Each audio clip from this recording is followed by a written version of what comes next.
Well, as by way of opening, I'd like to say thank you to the elders. I think everybody that's gotten up here has said that, but I truly appreciate the elders and the evangelists who put time into thinking through these type of series and selecting folks to preach on these topics. And certainly the opportunity to do this for you tonight. As everybody knows, when you have this opportunity to study one of these topics, it forces you to, or gives you the opportunity to really dig into the scriptures. And I have thoroughly enjoyed this, really learning more about Mary and Martha. And I would also say thanks to my wife and my family for supporting me, for buying me the books on Mary and Martha. And even back in Christmas time, I got a book from Mary and Martha. So we've been preparing for a long time. So hopefully I could bring you a message tonight that we can all learn from. So, as a background and an outline, there are three really stories that talk about Mary and Martha, and we'll go over those here in just a minute. But in Luke 10, and John 11, and in John 12, we have the stories where Jesus visits Mary and Martha in their home. And then we have the raising of Lazarus, which is Mary and Martha's brother. And then we have a dinner that was given to Jesus and Lazarus. And so we'll look at each of those stories, and then we'll take a look at Mary and Martha in detail, in their characteristics and their personalities, and we'll discuss some of the details about that, and then some lessons learned. So that's an outline of what we'll study tonight. One of the other things I discovered, just like Josh has had glasses, and I have as well, but I can't read back there even with the text I put up there. So I've had to print it out here. So I won't be able to move around as much because of that, and I apologize. But if you turn to Luke chapter 10, we'll start there. And we'll look at this story. One of the things I really picked up on as part of Mary and Martha is the intimate relationship that they had with Jesus. And it really brought to life the understanding that Jesus was a person. He had feelings as well. And he had relationships and friendships. And that really comes through in these stories. And hopefully you'll get that out of tonight. Let's start in verse 38 of Luke 10. It says, "Now as they went on their way, Jesus entered a village, and a woman named Martha welcomed him into her house. And she had a sister called Mary, who sat at the Lord's feet and listened to his teaching. But Martha was distracted with much serving. And she went up to him and said, 'Lord, do you not care that my sister has left me to serve alone? Tell her then to help me.' But the Lord answered her, 'Martha, Martha, you are anxious and troubled about many things, but one thing is necessary. Mary has chosen the good portion, which will not be taken away from her.'" Some powerful verses here. Just in summary, I think what we see here is Jesus enters the home of Mary and Martha. We see that they're welcomed into their home. Specifically, Martha expresses that welcoming. And then we also see a situation where Mary sits at the feet of Jesus. And she is listening attentively to Jesus and him speak to her. And then you have Martha, who gets upset at her doing that because she's not being helped with the work in the house. And then you have the Lord respond to Martha, calming her down and telling her, "Look, your sister is doing the right thing by listening to me." A lot of powerful thoughts in those scriptures. And we'll talk more about that in just a minute. Let's go on to John chapter 11. And let's look at the raising of Lazarus. And in these scriptures, you'll see the characteristics of Mary and Martha come through. And pay particular attention when we talk about the reactions of Mary and Martha in this story. And we'll go through those in detail, but as I read, please pay particular attention on that. It says, "Now a certain man was ill, Lazarus of Bethany, the village of Mary and her sister Martha. It was Mary who anointed the Lord with ointment and wiped his feet with her hair, whose brother Lazarus was ill. So the sisters sent to him, saying, 'Lord, he whom you love is ill.' But when Jesus heard it, he said, 'This illness does not lead to death. It is for the glory of God, so that the Son of God may be glorified through it.' Now Jesus loved Martha and her sister and Lazarus. So when he heard that Lazarus was ill, he stayed 2 days longer in the place where he was." And a couple points here. You'll note that Jesus realized the illness of Lazarus here, but he intentionally stayed back and did not go to the village. And the intent of that was he wanted to make sure that Lazarus was dead and that everybody knew that. I won't cover the full story of Lazarus, but if you want to read on through verse 44, it will cover that full story. But I'll keep going and we'll point out some characteristics of Mary and Martha in the story. Now, when Jesus came, he found that Lazarus had already been in the tomb 4 days. Bethany was near Jerusalem, about 2 miles off, and many of the Jews had come to Martha and Mary to console them concerning their brother.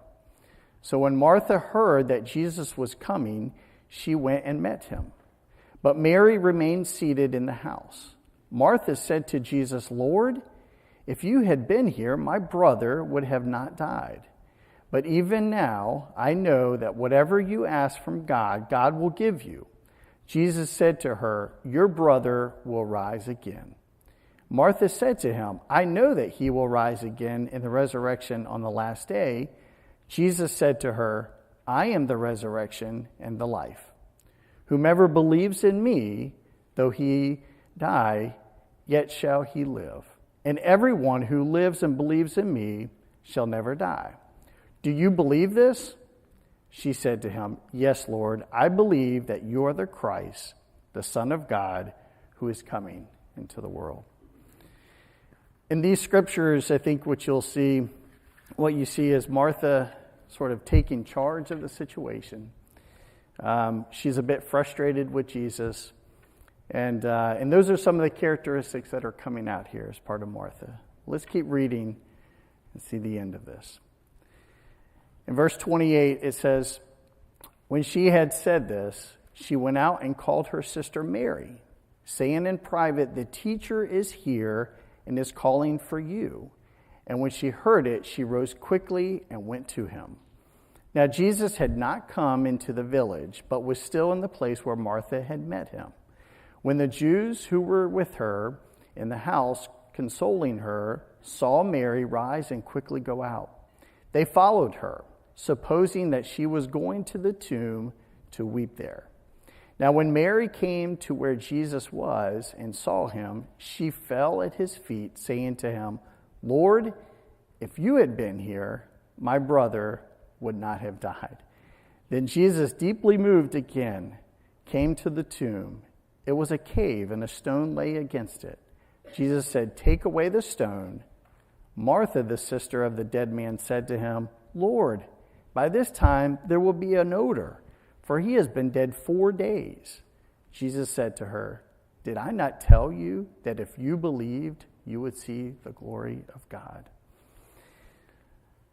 We could see here that Martha, again, is worried about the situation. She's expressing her concern that there's going to be an odor.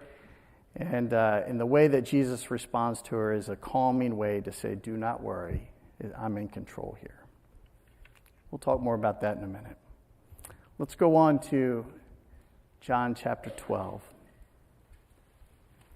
This is a dinner for Jesus and Lazarus. This is after Lazarus has risen. And we'll see some characteristics here of Mary and Martha, very similar to the other stories. Starting in verse 1, it says, 6 days before the Passover, Jesus therefore came to Bethany, where Lazarus was, whom Jesus had raised from the dead. So they gave a dinner for him there. Martha served, and Lazarus was one of those reclining with him at the table. Mary therefore took a pound of expensive ointment made from pure nard and anointed the feet of Jesus and wiped his feet with her hair. The house was filled with the fragrance of the perfume. But Judas Iscariot, one of his disciples, who was about to betray Jesus, said, "Why was this ointment not sold for 300 denarii and given to the poor?" He said this not because he cared about the poor, but because he was a thief. And having charge of the money bag, he used it to help himself to what was put into it. Jesus said, "Leave her alone, so that she may keep it for the day of my burial. For the poor you always have with you, but you don't always have me." So again, here I think we see some of the characteristics of Mary and Martha. So let's take a look at some of these characteristics. We'll go through Martha, and we'll go through Mary, and then we'll talk about them together. In Luke 10, verses 38, we see that when Jesus went on his way, he entered the village, and Martha welcomed him into her house. So we see here that Martha was welcoming. She was hospitable. That was one of Martha's great characteristics. And in Luke 10:40, we see here that Martha was distracted by much serving, but clearly Martha wanted to serve. That was her passion. And we saw that at the dinner for Jesus and Lazarus as well. We also see here that Jesus loved Martha and her sister and Lazarus. They had a deep friendship, and we'll talk more about the friendship here in a minute, but clearly Jesus loved all of this family. And many of the Jews had come to Martha and Mary to console them concerning their brother. So when Martha heard that Jesus was coming, she went and met him. I think what we see here is that Martha was an excited person. She ran out to meet Jesus knowing that he was going to be there. She wanted to be a part of that greeting. And that was clearly something that Martha enjoyed doing. Then we see in John 11. I think this is important because this is where really Martha believed in Jesus, and it is noted here. I'll quickly read these scriptures again just to reinforce it. But even now, I know that whatever you ask God, God will give you. Jesus said to her, "Your brother will rise again." Martha said to him, "I know that he will rise again in the resurrection on the last day." One note to that, I think we see here that Martha quickly tells Jesus really what he thinks he's about to do. But I think Jesus responds to her in a very tender-hearted way. He says, Jesus said to her, "I am the resurrection and the life. Whoever believes in me, though he die, yet shall he live." So he quickly corrects Martha and I think puts her in a place, and she realizes that. Then he goes on and he says, "And everyone who lives and believes in me shall never die." And then he asked her, "Do you believe this?" She said to him, "Yes, Lord, I believe that you are the Christ, the Son of God, who is coming into the world." So clearly we see Martha. She believed in Jesus. She confessed him right there and told him that he was the Son of God. Important element to this. And then in John chapter 11, verse 28, I think this notes that, or gives the sense that Martha was very smart. She was aware of her surroundings. She went back to her sister Mary and told her in private that he was there and was calling for her. And she may have done that for a couple of reasons. She may have done that so to not create a big commotion with a lot of the folks that were there to kill Jesus. And she may have done it because Mary may have been really sad at that point in time. But Martha was very aware of the situation. So I think that's another characteristic to take into consideration here.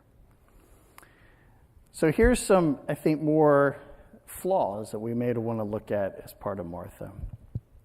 So when Jesus arrived after Lazarus' death, Martha said, "Lord, if you had been here, my brother would not have died." I think what we see here is that Martha jumps at Jesus. She's upset, she's frustrated, but he quickly responds and calms her down. The next one, when Jesus was ready to raise Lazarus from the dead, he said, "Remove the stone." And Martha again piped up, "Lord, by this time there will be a stench, for he has been dead 4 days." Again, we see Martha was anxious and worried about the situation. Then, with Mary sitting at the feet of Jesus while she herself was serving as a hostess, Martha felt the need to counsel the Lord. She said, "Lord, do you not care that my sister has left me to do all this serving alone? Then tell her to help me." So I think this is pretty bold of Martha to be able to say this to the Lord. She is counseling Jesus here. That's bold. And I put up here, she threw her sister under the bus. We use that term a lot. She really did. She told her that she wasn't helping, and here she was trying to focus on Jesus. So it gives you a little insight into Martha. But Martha was distracted with much serving. We see that she was off, taking care of all the needs in the house. And then Jesus told her, "Martha, Martha, you are anxious and troubled about many things." She was anxious and troubled, and Jesus points that out to her. And then finally, Jesus said to her, "Did I not tell you that you believed you would see in the glory of God?" Again, we see that Martha was still learning the power of Jesus. So I think that's a big part of this. She is, although friends with Jesus, she is also seeing the power that he has.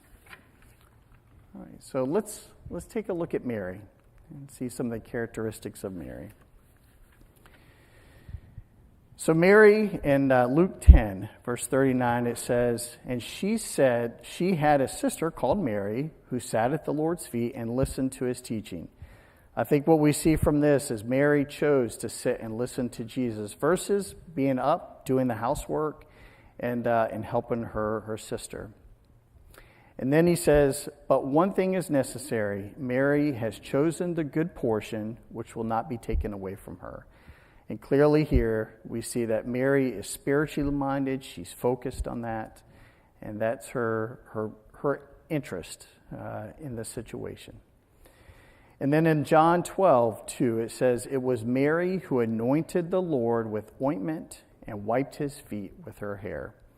Clearly here, we see a situation where she used expensive ointment. She wiped it with her hair. She was tenderhearted in this situation. And she was showing her love to Jesus as part of this.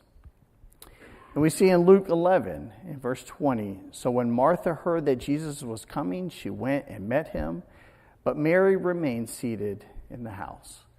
Now, this may be a situation where Mary was too emotional to go out and meet Jesus.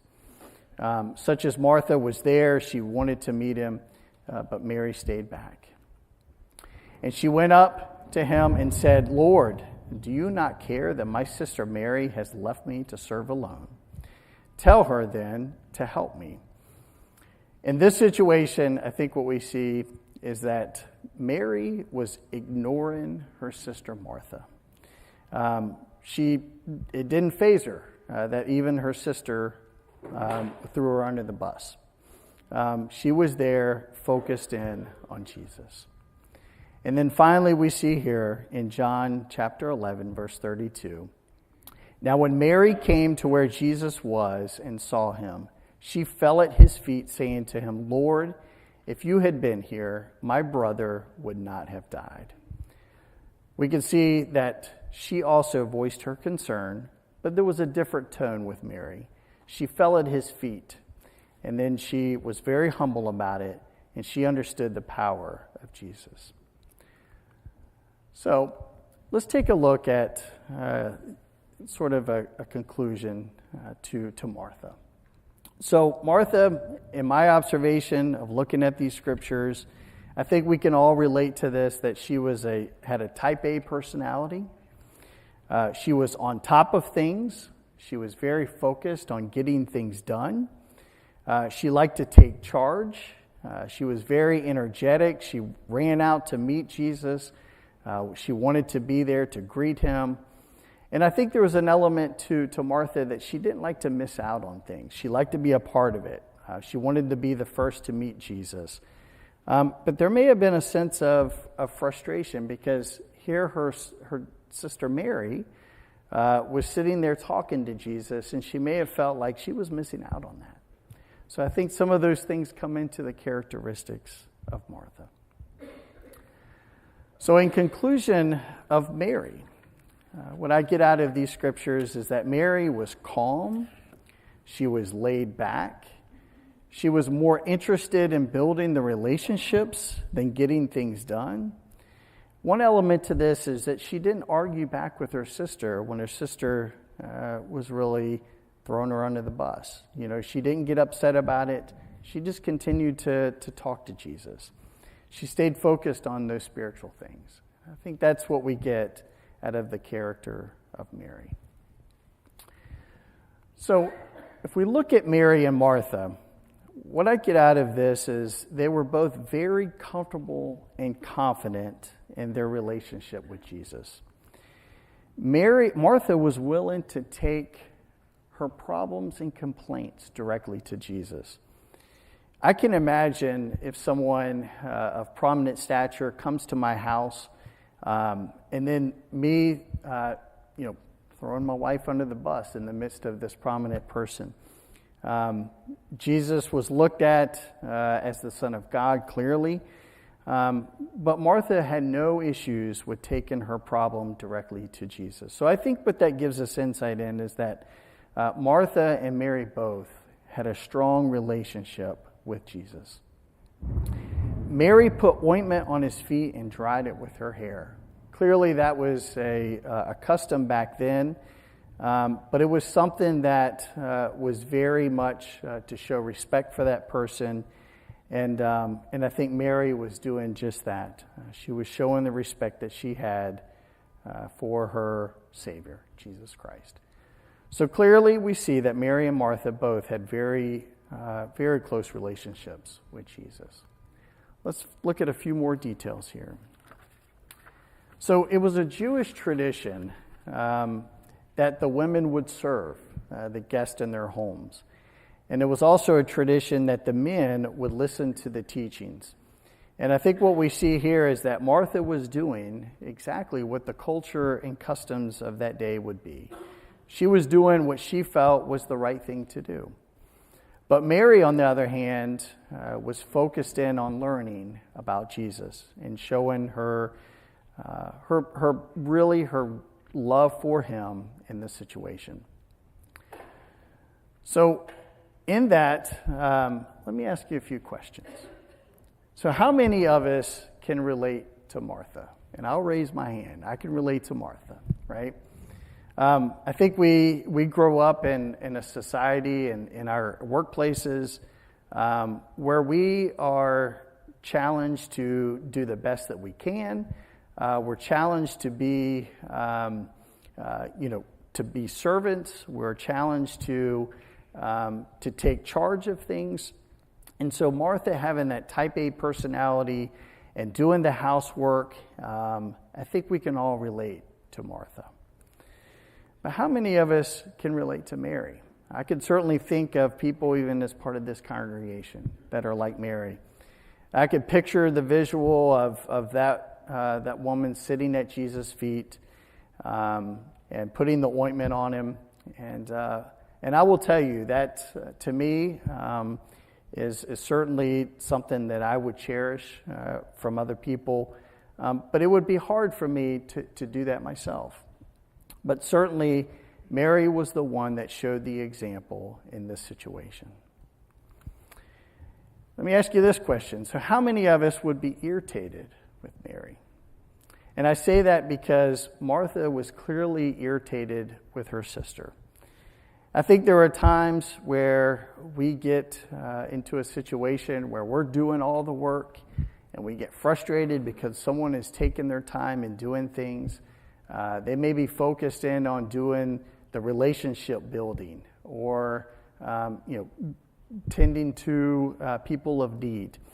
And sometimes the people who are trying to get things done may get irritated with that. And that happens, at least at my work. We have people who just take their time and do things, and they just sort of have their own pace, but they're focused in on doing the right things. And so I think we all probably have those situations. But then let me ask you this question. How many of us would be jealous of Mary and not know how to address it? So in that situation, I think at least I do as well. I see people who take the time that do these tender-hearted things for others, and I wish that I had the motivation and the wherewithal to really do that more. And I think we can all relate to that. But we really see that come through in Mary and Martha as sisters. So let's take a look at some lessons learned here. So one lesson I think we can learn from this is that Jesus met Mary and Martha where they were emotionally. Jesus responded back to Mary and Martha in two different ways. He responded to Martha with a kind and gentle heart to calm her down and just explain to her, leave your sister alone, she's doing the right thing. But he also responded to Martha to guide her and direct her in doing the right things as well. We also have the example of Lazarus' tomb. We see how they responded to Jesus there and how he responded back to them. We also see that Jesus wept with them. Even though he knew that Lazarus was going to be raised from the dead, Jesus wept right along with them. He was sorrowful. And we see that in the scriptures as we read the full account of Lazarus. But I think the important thing here is that Jesus met Martha and Mary emotionally. And I think the other thing is that Jesus had emotions as well. And that's a very powerful thing. Jesus was just like us. We also have the lesson learned here to be hospitable. Romans 12:13 says, contribute to the needs of the saints and seek to show hospitality. And in 1 Peter 4:9, show hospitality to one another without grumbling. I think that was an element that Martha missed out on, as she grumbled, even though she was hospitable. We also can learn from this is do not be anxious. In Philippians 4:6-7, it says, do not be anxious about anything, but in everything by prayer and supplication, with thanksgiving, let your requests be made known to God. And the peace of God, which surpasses all understanding, will guard your hearts and your minds in Christ Jesus. Jesus specifically mentioned to Martha that she was anxious and troubled. Let's not be anxious and troubled in our lives. And I'm going to hit these quickly. I'll just read the last one here. But we shouldn't worry, and we shouldn't get caught up in the worldly thoughts and allow that to choke us out. In Matthew 6:33, we've all heard this verse, but I think it's important to note here that we should seek first the kingdom of God and his righteousness, and all these things shall be added to you. Therefore, do not worry about tomorrow, for tomorrow will worry about its own things, sufficient for the day and its own trouble. So again, do not be anxious and do not worry. A fourth lesson learned is we need to focus in on what's important. Our walk with Christ and being devoted to him, just like Mary showed in the story, is really the most important thing. And that's what Jesus asked of us today. If we were to translate what Mary did physically, I think we could say that prayer plus the word and the time that we spent doing that will allow us to be more intimate with God. Let's keep that in mind as we think about Mary and her characteristics. This is how we can apply it today. And then allow love to shine. In John chapter 13:35, by this all people will know that you are my disciples, if you have love for one another. And I'd like to read a quick story about love. It says, I know who you are. The Chinese president's eyes were calm and unflustered as he spoke in careful English. His comment interrupted the flow of conversation that he carried the room for most of the afternoon. Don looked at the man, uncertain what he meant. The year was 1998. As president of the National Association of Evangelicals, Dr. A had been invited to meet with the president of the People's Republic of China, Jiang Zemin, to discuss China's stance on religious freedom. Tens of thousands of Christians were being persecuted for their faith, with thousands more in prison or already executed. Dr. A had earlier presented the logic of allowing Christians to practice their faith. They will be your best workers, he told the president. They are honest and trustworthy. But the conversation had moved on from there, swallowed up in political posturing and diplomatic niceties. I know who you are, President Jiang now repeated, his voice low as he bent towards Dr. A. With the help of an interpreter, he shared this story. When I was a youth, I was very sick and in a hospital. One of your people, a Christian nurse, cared for me.